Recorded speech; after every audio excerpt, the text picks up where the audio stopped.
जिन लोगों ने मानवता के कल्याण के लिए काम किया, बुद्ध से लेकर के साहब काशीराम तक, उन सभी को नमन करते हुए आदरणीय बहन कुमारी मायावती जी सामाजिक परिवर्तन की महानायिका, उत्तर प्रदेश की 4 बार मुख्यमंत्री रही, लोकसभा राज्यसभा की सदस्य रही, विधान परिषद और विधानसभा की सदस्य रही। आदरणीय बहन कुमारी मायावती जी को अपना आदर्श नेता मानते हुए आज यहाँ पर विराजमान दिल्ली प्रदेश में मुझको अपनी प्रशिक्षण देने वाले, मुझको कैडर सिखाने वाले मान्यवर डॉक्टर लालजी मेधांकर साहब, आप सभी का और जितने भी साथी यहाँ पर पहुँचे हैं, मंच पर विराजमान और सभी यहाँ पर उपस्थित बहुजन समाज पार्टी की क्रीम के रूप में आप लोग मौजूद हैं। अपनी बात शुरू करने से पहले आप सभी को जय प्रकाश अपनी तरफ से जय भीम का उद्घोष। साथियों, 3 बिंदुओं पर मैं अपनी बात रखूंगा और 3 मिनट में अपनी बात खत्म करूंगा।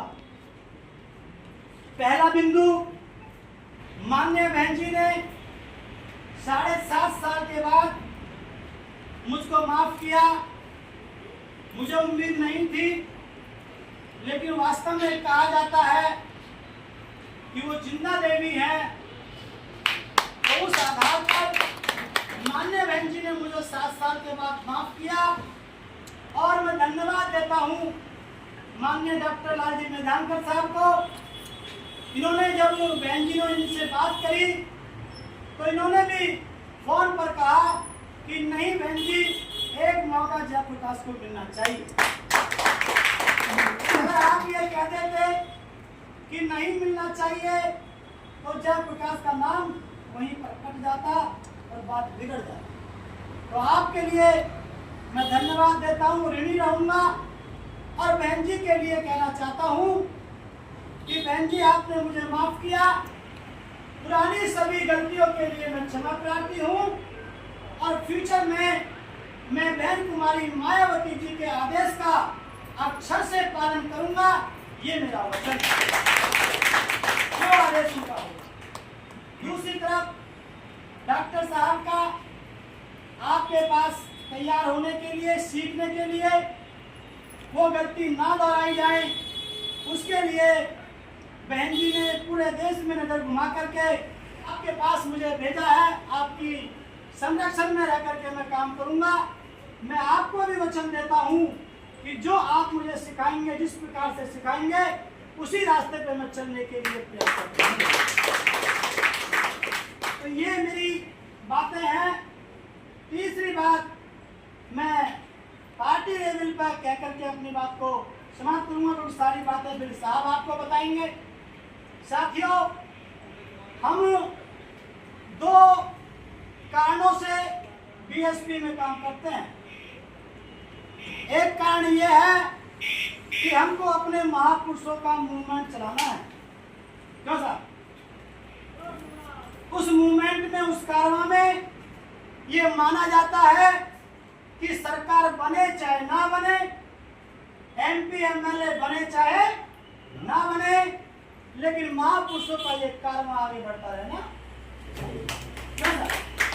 अब ये जो लोग जो महापुरुष हैं, इन्होंने कोई सरकार तो नहीं बनाई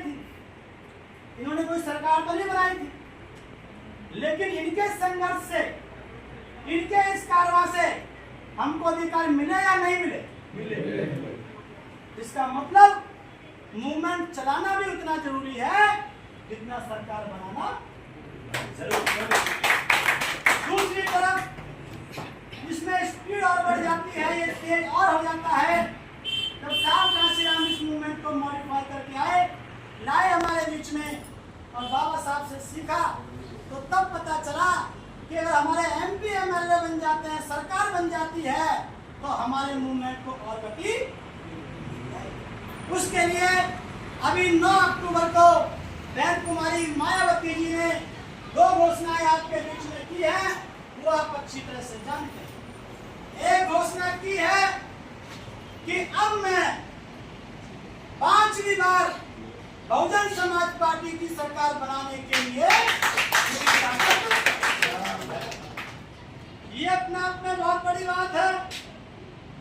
बोलने वाला कौन है आप अच्छी तरह से समझ सकते हो। और मैं आपको विश्वास दिलाना चाहता हूँ, हालांकि हमारा टॉपिक नहीं है, लेकिन वहां से मनोबल बढ़ता है, हम अच्छी तरह से जानते हैं।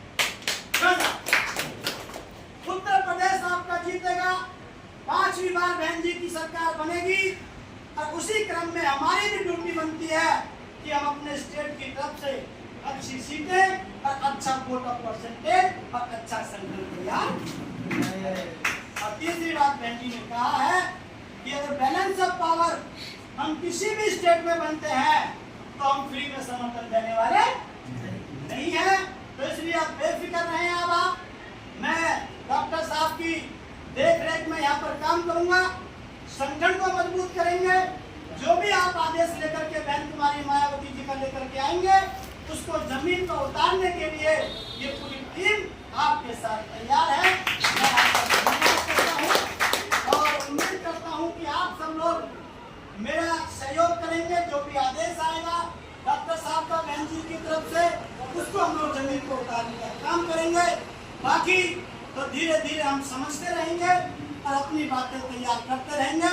आप सभी का बहुत बहुत धन्यवाद। इसी के साथ मैं अपनी वाणी को विराम देता हूँ। जय भीम, जय भारत, जय बसपा, धन्यवाद।